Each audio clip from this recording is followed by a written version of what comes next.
Hello and welcome to Overdrive. I'm Shireen Bhan. Embargoes are very hard to deal with, especially when you've gotten an opportunity to get behind a car that's a people's favorite, but you can't talk about it. Finally, the wait is over. We drove the new Honda City over 2 weeks ago, and Jamshed has been itching to tell you all about it. So without any further ado, we end the wait. Here's Jamshed's first impression of the all-new Honda City.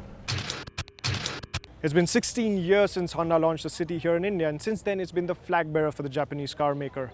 Now 3 generations later, Honda have launched the facelifted 4th generation, but that's not the headline grabbing news. The real showstopper is in here. It's the 1.5 litre ID Tech diesel engine. It's the first time that the City gets a diesel engine here in India.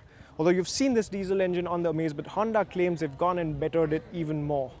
Now I'm here to find out if your beloved Honda City is even better with the current generation, and more importantly, is this new engine, the new diesel engine, really going to make it an even more desirable package?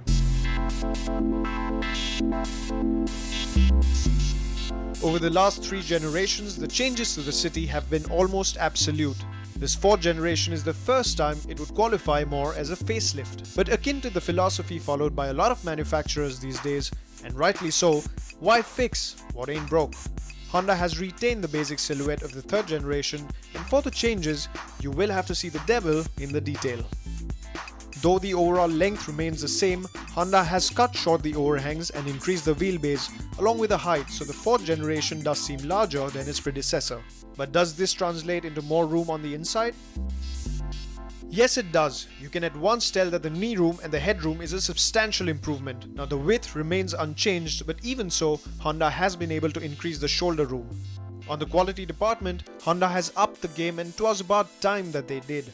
The new interior design reeks of quality and style, and you also get quite a few radical features like a smart key and a start-stop button, rear AC vents, and even an electric sunroof. A 5-inch monitor for the infotainment and a touchscreen climate control interface forms a rather voguish dashboard tee, and this is bound to find a lot of fancy in our market.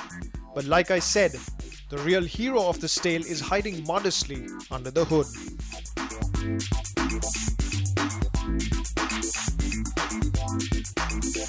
The City gets the same ID Tech engine as the Honda Amaze, but Honda have made a few key changes. They've remapped the ECU, they've made the rotating and the oscillating parts in the engine much lighter. They've even developed a special low viscosity oil, especially for this diesel engine in this Honda City.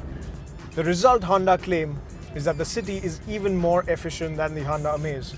Now we'll have to test that claim, but if that is true, then this diesel engine has the capability of dethroning the Fiat diesel engine as the country's most popular diesel motor.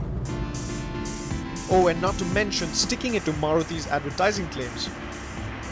Honda have retained the acclaimed iVTEC engine, but it's been further refined. The iVTEC operates on the tried and tested engine philosophy of high torque at low RPMs and higher power at higher RPMs, so it's very tractable in both the city and on the highways. The automatic option on the 3rd generation with the torque converter has now been replaced with the CVT, which according to ARAI is slightly more fuel efficient than the 5-speed manual transmission. But the ID Tech, however, does not benefit from the CVT due to higher costs.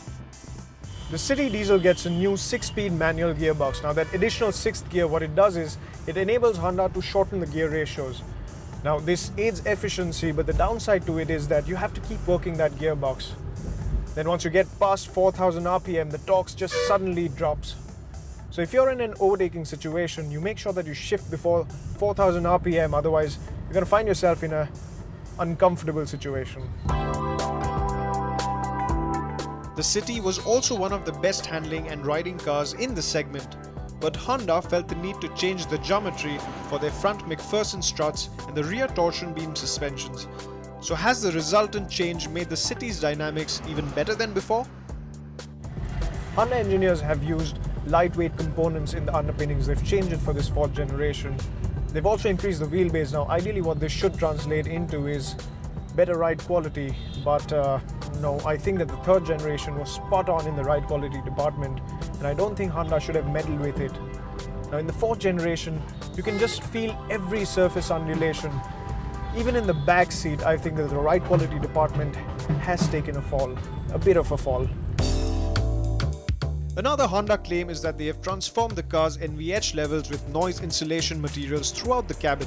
The City also uses low roll resistance tires and low friction bearings, which not only aids fuel efficiency but also mutes the rolling noise. Now, this is certainly evident in the Ivy Tech, which has gotten even more silent than before, but the ID Tech is still quite grunty and noisy, which incidentally was its only criticism even in the Amaze. But then again, what's a little cabin noise over 26 kilometers to the liter? The fact that the City has dominated for so long solely on the strength of its petrol engine in this diesel crazy market is only testament to how good this car really was. Well, the only thing missing for it really was the diesel engine, and now that they have a diesel, what a cracker of an engine it is. They've also added an efficient CVT automatic gearbox to its already improved Ivy Tech petrol engine. They've packed the car all the way to the brim with features. The quality was always there. Now the only thing remaining is the pricing. Now if Honda has learned from its past mistakes like with the Jazz, I think they're going to be prudent with the pricing as well. Now the only question is, does this move come a little too late for Honda? You see, this car won't only have to compete with other sedans in its segment, but also a whole new segment, that of compact SUVs. But as a standalone product, I think Honda have done a fabulous job with this new City.